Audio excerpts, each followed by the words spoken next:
Koks gražus rytas. Einu atsigerti skanios kavos. Kas ten? Lėkštė?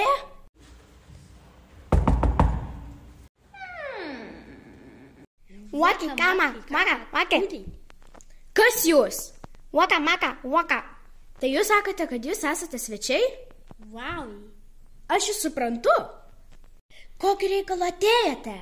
Mes esame iš Marso mokyklos ir mums uždavė mokytojo namų darbų surinkti informaciją apie Mėnulį. Tai jūs norite faktą apie Mėnulį? Taip.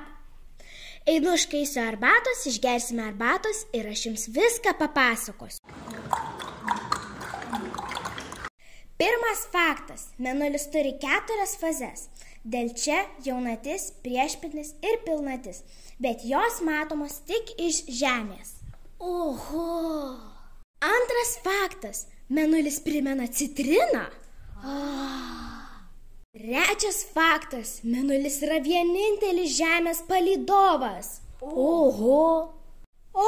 Jau vėlu, man laikas į darbą.